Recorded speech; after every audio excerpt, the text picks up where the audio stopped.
여러분 안녕하십니까. 누리PD 김준입니다. 자, 한동훈의 전투력, 이것은 우리가 법무부 장관 때 익히 경험을 했었죠. 정말 엄청난 존재감이었었고요. 역대 법무부 장관 중에 기억이 나시는 분들이 있습니까? 추미애, 조국 이런 거는요, 법무부 장관으로서 뭔가 이렇게 행위가 기억이 남는 게 아니고 엄청난 어떤 분란의 중심에 서 있었죠. 조국이는 감옥 가야 되는 입장이 있었으니까 그래서 언급이 돼서 유명한 거고, 추미애도 마찬가지입니다. 윤석열 당시 이제 검찰총장하고 싸우느라고 유명해졌죠. 그 외에 이제 법무부 장관 중에 기억이 남는 사람이 거의 없을 겁니다. 천정배가요, 수사지휘권 발동을 한번 했었죠. 예전에 무슨, 이름이 그렇죠. 강정구, 그 당시 이제 동국대 교수, 이 사람이 국가보안법상 찬양 고무 혐의인가 그걸로 인해 가지고요, 엄청난 논란이 있었죠. 그때 천정배가 수사지휘권을 발동하면서 언론에 많이 이제 노출이 됐었죠. 그리고는 특별히 법무부 장관으로 누구다라는 사람이 기억이 거의 안 나실 겁니다. 역대 법무부 장관이 수십 명 지나갔지만 원래 그런 겁니다. 그리고 과거 김치열 검찰총장 이런 분들이 기억이 납니다. 저는 아주 어릴 때 일이지만 박정희 대통령 때 그런 분들은 기억이 나지만 그 밖에 법무부 장관은 특별히 이렇게 딱 하고 떠오르는 사람이 없잖아요. 그 정도로 이 법무부 장관은 매스컴에 잘 오르내리지를 않습니다. 수사 주체도 아니고 수사는 검찰에서 알아서 하는 것이지 법무부 장관이 이랬다 저랬다 할 수가 없어요. 수사지휘권 발동 자체도 극히 드문 사례고, 추미애 때 와서 마구 그냥 그걸 행사해서 그렇지 역대 법무부 장관 중에 수사지휘권 발동 안 한 사람이 압도적으로 거의 절대 다수입니다. 그래서 원래 수사와 이 행정은 분리가 되는 겁니다. 법무부 장관 밑에 검찰총장이 있긴 해도요, 이건 형식적인 거고 둘은 다른 거예요. 그리고 법무부 장관이 일일이 개별 사건에 대해서 검찰에 대해서 할 수도 없고 말을 할 수도 없고요, 주문을 할 수도 없는 거예요. 그래서 한동훈과 이원석은 서로 간의 관계가 이렇다 저렇다 이야기할 것도 없습니다. 거기는 분리되어 있다고 봐야 됩니다. 그리고 검찰총장을 임명하는 주체는 대통령입니다. 검찰총장에 법무부 장관 사람을 꽂는다라는 것은 말이 안 돼요. 역대 대통령 모두 이제 공통으로 다 했던 것 중에 한 개가 검찰총장은 대통령 사람으로 안 치는 겁니다. 그걸 부정하면은 완전히 말이 안 되는 거예요. 자, 지금 말이죠. 한동훈의 그 엄청난 전투력이 다시 지금 폭발하고 있습니다. 바로 이건데요.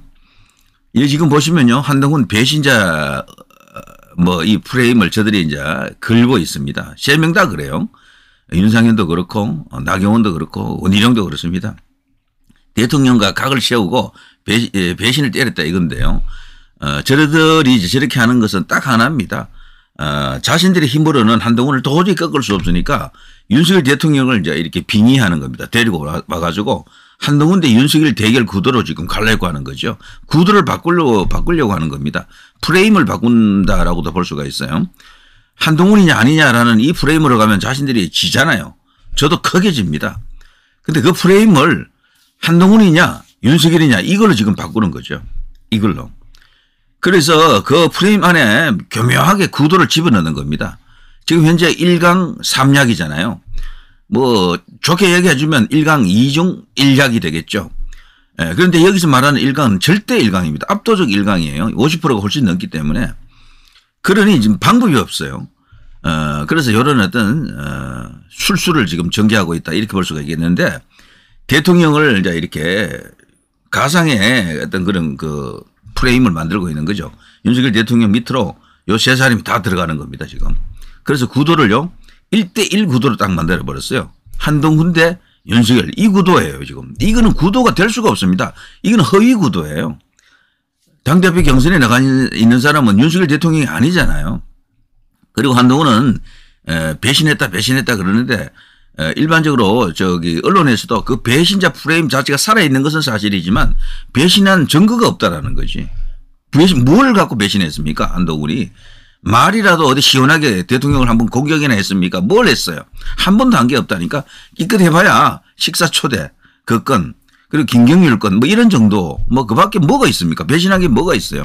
그런 걸 보고 배신이라 합니까? 그 정도를 배신이라고 하면은 대한민국에서 정말 무수히 많은 배신의 사례들이 나올 것 같습니다. 그건 너무 오바된 이야기예요. 자, 한동훈 배신의 정치 공격에 인신공격, 마타도어를 중단하라. 흑색 선전을 중단하라라고 지금 외치고 있습니다. 그냥 말로만 외치는 게 아니에요. 한동훈은 말을 하면요 반드시 행동이 이제 뒤따르게 됩니다. 그 행동이 엄청난 지금 격전을 예고하고 있는데요.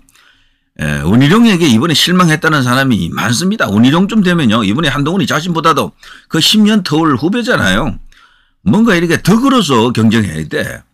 한동훈의 장점도 이야기하면서 자신도 뭐 미래 비전 이야기하면서 큰 형처럼 이렇게 나갔어야 되거든. 그래야 저도 말이죠. 원희룡이라고 하는 가치가 상품이 살아날 수가 있어요. 이런 식으로 만신창이 상태가 되는 수가 있어요. 이런 식으로 가면은. 그야말로 뭐 완전 진흙밭에서 뒹굴잖아요 지금. 깜짝 놀랐다라고 합니다. 전부. 원희룡이 저럴 줄 몰랐다.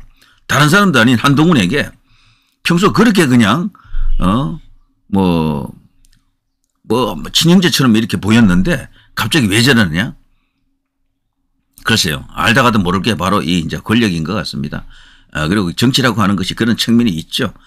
정말 같이 뭐 이렇게 절친으로 있다가도 어떤 경쟁 관계가 되면 그냥 물어뜯는 그런 어떤 상황이 이제 벌어집니다. 그렇지만 그 상대가 한동훈을 놓고 원희룡이 저렇게 한다라는 것은 정말 깜놀할 상황이죠.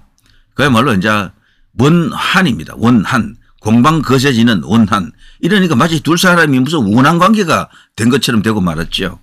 한동훈 뒤에는 다수 국민들이 지금 그동안 국민의힘을 지지하던 전통 지지층이 대부분 다가 있고요. 원희룡 뒤에는 소위 이제 털튜브로 불리는 이제 그들 뭐 털리 털딱 털튜브로 이어지는 꼰대로 이어지는 그런 어떤 분위기가 가득합니다. 그런 사람들이 나이가 많다는 의미가 아니에요. 그 주장을 받아들이고 그렇게 주장하면 바로 털튜브가 되는 겁니다. 이제 그 사람들이 뒤에 이제 버티고 있는 거예요. 버티고 있고 그리고 국민의힘의 그동안 주류였던 주력들이 조직이 일부 지금 붙어 있습니다.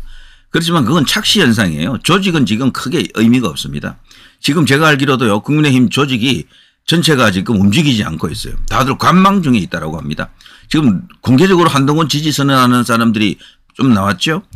배현진이 가장 대표적인 인물입니다만 원희룡 공개적으로 지지 선언하는 중진들이 얼마나 나왔습니까? 별로 안 나왔잖아요. 지켜보고 있는 겁니다. 이들이 원래는 당연히 대통령과 호흡을 맞추면서 원희룡 지지를 막 선언해야 되거든. 그런데도 지금 입 딱 닫고 있잖아요. 이거는 판을 읽은 겁니다. 한동훈 쪽으로 가는구나. 알기 때문에 지금 당대표가 될 것이 거의 명약 관화한 한동훈에게 척을 지면서까지 그렇게 할 국회의원들은 당협위원장들은 많지 않습니다. 그리고 지금 당협위원장들은요 국회의원이 아니잖아요. 여기서는 압도적으로 한동훈 쪽으로 와 있습니다. 벌써 뭐 이런저런 단체 조직들이 생겼죠. 특히 수도권에서는 압도적으로 이번에 이제 낙선했지만 한동훈 중심으로 가야 된다라는 그런 움직임이 있습니다. 때문에 전체적으로 조직으로 보더라도 한동훈이 불리할 거 없어요. 이런 식이면은. 자, 여당 최상병 특검법 자중질은 약이냐 독이냐 이걸 놓고 지금 한동훈을 배신자 프레임을 걸고 있죠. 봐라 말이야. 한동훈 저거는 대통령 탄핵을 원하고 있어. 대통령 탈당을 원하고 있어. 이렇게까지 과장된 이야기를 하는 거죠. 그렇지만 그건 말이 안 됩니다. 한동훈은 소위 말해서 우리나라에서 최고 특검 전문가라고 하더라고요. 우리 언론에서. 그래서 한동훈은 벌써 계산을 다 했다는 겁니다. 한동훈 쪽으로 가게 되면 무력화된다라고 합니다. 저쪽 민주당의 저 특검 안이 말이죠. 그러면서 대통령에게 털어도 건들지 못하는 그런 상황을 만들 수 있다라고. 특검 선출권이 만일에 대법원장이라든가 대한변협으로 가게 되면요. 중립적 인물이 특검이 된다는 얘기거든요. 그런데 그런 중립적 특검이 여러 번 수사를 했습니다. 한 번도 아직까지 제대로 성과를 낸 적이 없다 그러네요. 그야말로 태산 명동의 서일필. 뭐 그냥 유야무야 뭐 거의 그냥 왜냐하면 특검 자체가 대부분은 검찰 수사 이상으로 못한다라고 그래요. 그냥 뭐 이렇게 정치적 공세를 위해서 그냥 아주 막 극단적으로 부풀린 그런 상황이기 때문에 정식으로 이걸 수사를 해보면요. 특검이라도 없는 죄를 만들 수는 없거든요. 그런데 민주당이 주도하는 저 특검이 되면요. 진짜 자기들 입맛에 맞는 사냥개 하이에나가 딱 되는 겁니다. 막 물어 뜯어요. 저기는 진짜 만들어서라도 죄를 만들 가능성이 크다. 조작을 할 수도 있다. 그게 이제 대표적인 게 뭐 몇몇 이제 특검이 있었죠. 자, 그 밑에 한동훈 측 배신 프레임의 공환적 반격. 공환적이 뭡니까? 한국을 두려워하는 그런 걸 공환증이라 그러죠. 중국 축구가 한국 축구하고 대결하면은요 항상 뭐 거의 10번 싸우면 9번 지잖아요. 안 되거든요. 그래서 한국에 대해서는 공포를 느낀다. 그 공환증인데요. 중국을 탁 끌어 들어가지고 또 이 공환증을 이렇게 이 개념을 이 이미지를 만들어낸 게 바로 한동훈 본인이라고 합니다. 저도 방송에서 공환증을 한 번은 언급했어요. 주제를 공환증으로 다루지는 않았지만 저들이 전부 3명이 떼거리로 한동훈을 공격하는 것을 일러서 이건 한동훈에 대한 공포다. 공환증이다. 제가 이런 말을 한 번은 했던 것 같은데 어쨌거나 이게 벌써 한동훈에게서도 벌써 차용이 되고 있네요. 원희룡은 한동훈을 초보 운전으로 배신자로 계속 몰고 있고 한동훈에서는 1위 주자로서요. 나머지 사람들이 자신에 대해서 너무도 큰 두려움을 느끼고 있다. 이런 식으로 이야기하고 있습니다. 나경원 한동훈과 연대 안 해. 일축. 한동훈과 연대 안 하는 것도 뭐 있지만요. 원희룡과도 단일화 안 한다라고 일축했죠. 그런데 여기서 말이죠. 분명히 한동훈과 연대설에 대해서 기자들이 질문을 했거든요. 그런데 이런 흐름이 있는 거야. 그러니까 나경원은 이대로 가는 것보다도요. 한동훈과 손을 잡는 게 자기에게 훨씬 이익입니다. 서울시장으로 가는 익스프레스다. 고속도로다. 나경원도 이걸 한다 그러면요. 한 일주일쯤 더 뛰어보고 선택을 하시는 게 좋을 거예요. 원희룡과 손잡으면 뭐 얻을 게 없어요. 제가 볼 때는. 몰라요. 대통령실에서 뭔가 이렇게 결정을 해서 뭐 보직을 줄 수가 있겠죠. 장관이든 뭐든. 그런데 원희룡도 그런 입장일 수도 있는데 그런데 나경원 본인이 진정으로 원하는 게 서울시장이라면은 한동훈과 손잡는 게 가장 현명한 선택이고 첩경입니다. 최재형도 여기 나경원을 지지하나 봐요. 저 뒤에 지금 지켜보더라고요. 자, 아무튼 이제 이런 상황이 지금 벌어지고 있는데 한동훈이 말이죠. 여기서 공환증을 언급했잖아요. 바로 이겁니다. 여기 아니고 요겁니다. 요거. 자, 공환증. 중국 축구가 한국에 두려움 느끼는 현상. 이걸 공환증이라 그러죠. 이걸 이제 고안해낸 사람이 한동훈이다. 그 캠프 내에서는 한동훈이 처음으로 이걸 말했다라고 합니다.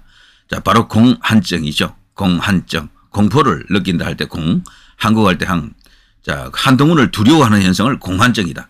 자, 나경원, 원희룡, 윤상현 이 3인은 공환증과 지금 대결하고 있는 겁니다. 정말 기가 막힙니다. 자신의 정치 비전은 없고 한동훈 끌어내리기, 한동훈 그냥 까기만 지금 하고 있는 거죠. 그게 바로 공환증이다. 자, 그런데 거기에 대해서 배현진 의원이 그대로 명쾌하게 답을 내렸죠.